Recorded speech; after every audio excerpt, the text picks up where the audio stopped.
Everybody, welcome to the decks of the weekend. This weekend, there were two big events happening on Magic Online. One was the Modern Mox Showcase, and the other was a Pioneer Mox Showcase. 9 and 10 and 9 Swiss rounds of Swiss. So, very, very big event. The winners of the Modern one that split the final were Livingen and Rhino. So, the two Cascade decks had the best, but my decks of the weekend today is this Jeskai Breach that is very interesting. Two Jeskai Breach without Urza Saga made the top 8. I think this is kind of like an important event because I think from now on, I'm pretty positive to call that Underworld Breach will not play with Urza Saga anymore. One of the weakness of the Jeskai Breach deck is often just Blood Moon or, Wear Tear, Alpine Moon, just ways to kill your Urza Saga, as well as just disenchants, or maybe just also drawing weak cards like Mox Amber or Ether Spellbomb and Grinding Station. This deck doesn't have a combo.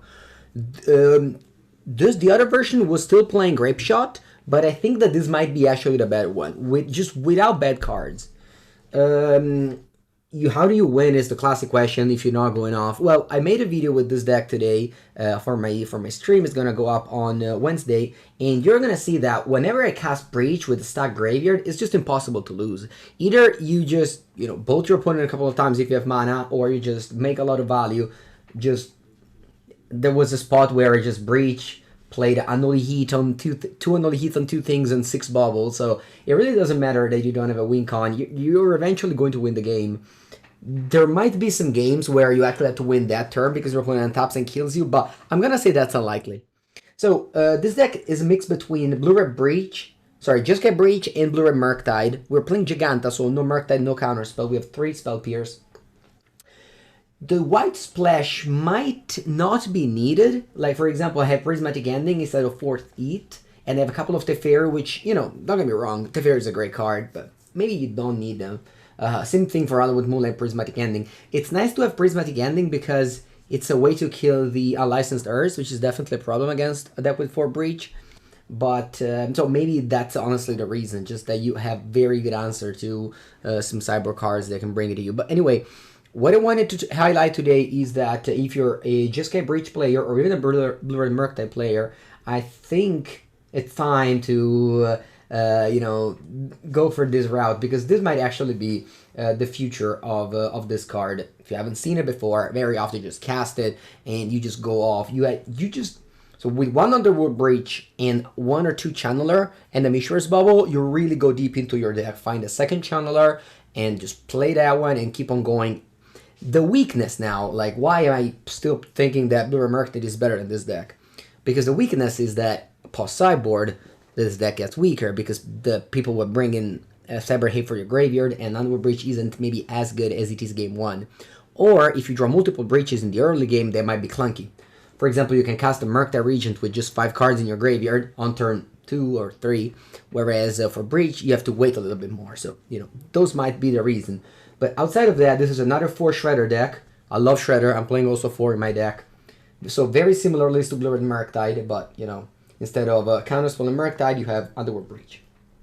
Simple. Simple deck, very good. And once again, I think this is going to be the future of this Underworld Breach card in Modern. Very powerful card.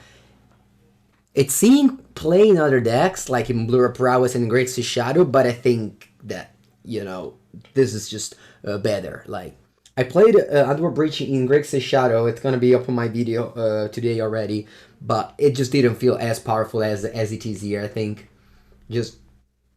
I don't know. I feel like the fact that we play 23 1-drop is just so cheap that whenever you draw this Breach, you're able to triple spell all the time if you have played a lot of spell in the early game as well. Let's continue with the other showcase, which was won by Rakdos Sacrifice. So despite Pioneer decks, not really new Pioneer decks came up since the last RCQ I played. That was the last time I played Pioneer. I still think that the metagame changes, and Rakdos mid-range was very popular at the paper events. Groove Vehicles came up to beat it. And Rakdos Sacrifice won the showcase, beating a lot of Groove Vehicles, both Swiss and top 8.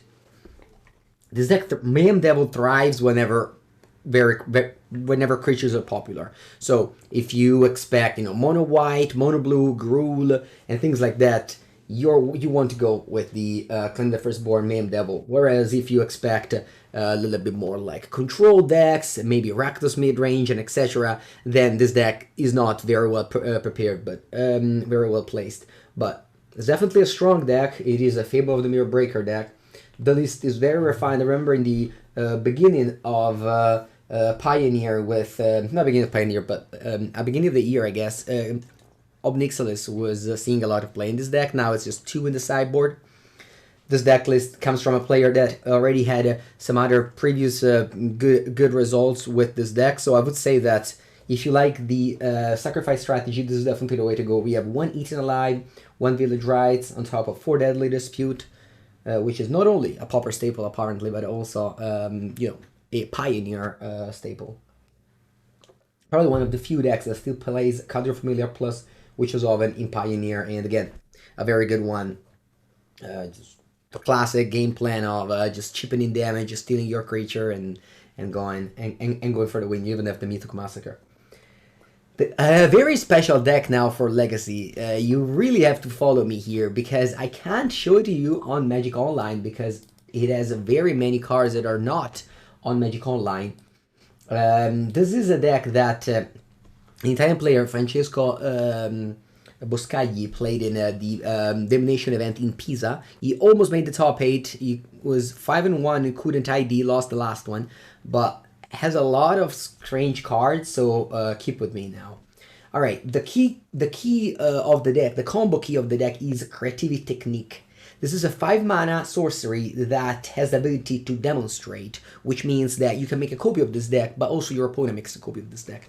So you cast this card and you make 2 copies, and your opponent also does. What is the text is you shuffle your library and you reveal a non-land card and you can cast it. So you build this deck in the same way that Tibalt Trickery does. Your deck has...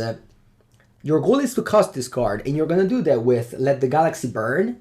This is another card that doesn't exist on Magic Online. It's a 6-mana Cascade card. And keep in mind that Creative Technique lets you cast the card. So if you cast it, you cascade. So if you Creative Technique, you get one of the Cascade card, you will cascade into another Creative Technique, and you get 2 instants of. So what you have is you have a Boarding Party, Cascade, you have Aurora Phoenix, Cascade, you have Mist, and then you keep on going with the Creativity Technique, and you keep on getting many instances of Cascade. You get Master Wanderer, Cascade, Cascade. You have Apex Predator, 4 times Cascade, and you have Emrakul Dion Store. The Master Wanderer gives all your creatures haste, and you just attack, and you win the game. So your goal is to spend mana to cast 5 and 6 drops. To do that, you have 38 lands, and they're all dual lands. All of these lands add 2 mana. You have Ancient Tomb, Seed of Traders, and Crystal Vein. Those are the more common one. And then you get with Dwarven Ruins. This is not Dwarven Mine. You have Ikari Woodlot. You have Sandstone Needle, Saprazan Carry, Sulfur Vent, and Tinder Farm. Those are lands coming to play tap, and they give you 2 mana next turn. Or rather, when you tap them. So you can get to 6 mana on turn 3.